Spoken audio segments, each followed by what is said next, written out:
Hello everyone. Today we are going to discuss three topics. One is LTI system, then unit impulse response and unit step response. तो सबसे पहले हम लोग देखते हैं कि LTI सिस्टम क्या होता है.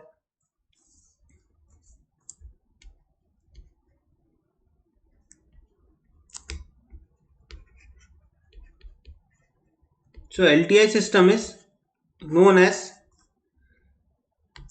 linear and time invariant system.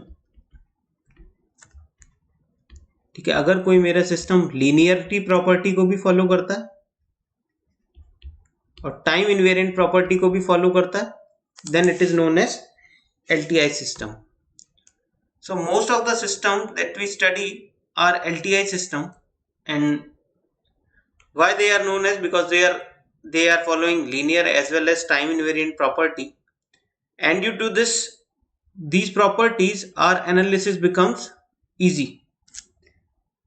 And LTI systems are basically represented by unit impulse response. So LTI system are basically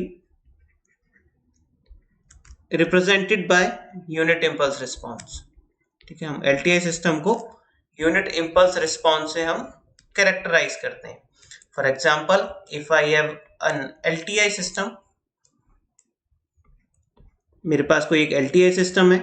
इस LTI सिस्टम को रिप्रेजेंट करने के लिए मैं यूज करता हूं unit impulse response which is represented by h of t.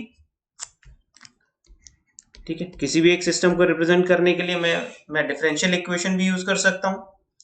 And the another method to represent any system is unit impulse response, and the method to represent LTI system is unit impulse response h of t. So what is this h of t?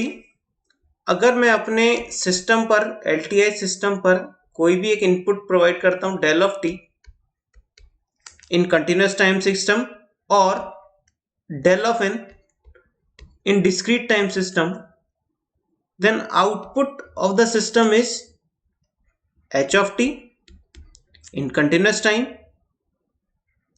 or h of n in discrete time. ठीक है, unit impulse response में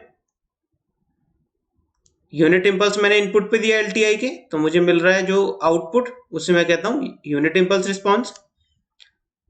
discrete time में मेरा t independent variable रहता है और continuous time में मेरा t इंडिपेंडेंट वेरिएबल रहता है, एंड डिस्क्रीट टाइम में मेरा n.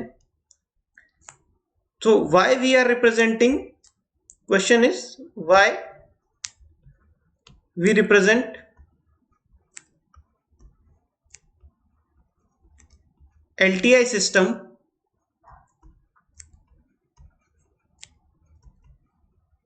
with unit impulse. Question आता है कि मैं यूनिट इंपल्स से ही मैं क्यों कैरेक्टराइज करता हूं अपने LTI सिस्टम को. ठीक है, because the reason is, and because any signal can be represented as a combination of unit impulse response, because any signal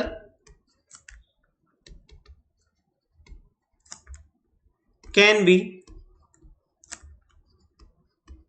represented by unit impulse. ठीक है, सो कैसे? फॉर एग्जाम्पल, अगर मेरे पास कोई भी एक इनपुट है x of n, this is 1 2 3 2 and this is origin, तो मैं इस सिस्टम को रिप्रेजेंट कर सकता हूं अपना यूनिट इंपल्स की फॉर्म में, like del of n plus 2 into del of n minus 1 plus 3 into del of n minus 2 plus 2 into del of n minus 3. तो किसी भी एक इनपुट को मैं रिप्रेजेंट करता हूं यूनिट इंपल्स में, इसलिए हम लोग LTI सिस्टम को यूनिट इंपल्स रिस्पॉन्स से रिप्रेजेंट करते हैं. ठीक है, बिकॉज अगर मुझे del n का रिस्पॉन्स पता है, if I know the response of del n, then I can easily find out the response of 2 into del of n minus 1 because this is LTI system, linear और time invariant है. So अगर मैं output की बात करूं तो अगर del n का रिस्पॉन्स अगर मेरा hn है तो 2 into del of n minus 1 का रिस्पॉन्स क्या होगा 2 into h of n minus 1. ऐसा क्यों हो पा रहा है 2 into h of n minus 1? Because this is LTI system. Linear property के चक्कर में 2 से जो मल्टीप्लाई हुआ वो मेरा आउटपुट पर भी होगा और जितना शिफ्ट इनपुट पर हुआ उतना ही शिफ्ट मेरा आउटपुट पर होगा. And similarly 3 into h of n minus 2 plus 2 into h of n minus 3. तो इन सबको अगर मैं ऐड कर दूंगा then I will get the output as yn. ठीक है, इसीलिए just by knowing the response of del n I can find out output for any type of input. ठीक है, मुझे सिर्फ del n का रिस्पॉन्स पता था, उन्हीं सारे रिस्पॉन्स को शिफ्ट करके और स्केल करके एम्पलीट्यूड स्केल करके आई can find out output for any type of input. So this is why we represent our LTI system with unit impulse response.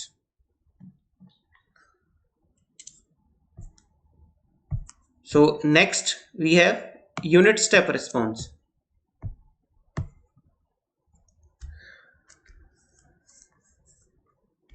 Next we have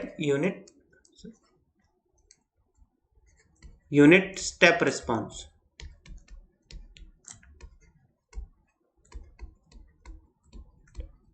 So there is relation between unit step and unit impulse response.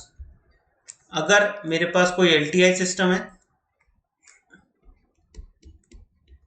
and input of this is u of t which is unit step signal, then the output of the response will be g of t. Then it will be termed as unit step response. अगर मैंने LTI system के input per unit step signal provide करा उसकी वजह से जो output आ रहा है उसे हम कहते हैं यूनिट स्टेप रिस्पांस. तो जो रिलेशन रहता है मेरा यूनिट स्टेप रिस्पांस और यूनिट इंपल्स रिस्पांस में, this is g of t is equal to minus infinity to t h of t dt.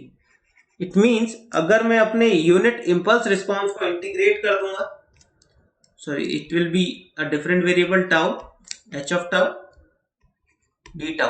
अगर मैं अपने यूनिट इंपल्स रिस्पॉन्स को इंटीग्रेट कर दूंगा then we will obtain unit step response, या फिर हम लोग अपने यूनिट स्टेप रिस्पॉन्स को डिफरेंशिएट कर देंगे then we will get our unit impulse response. So that is all about LTI system, unit impulse response and unit step response.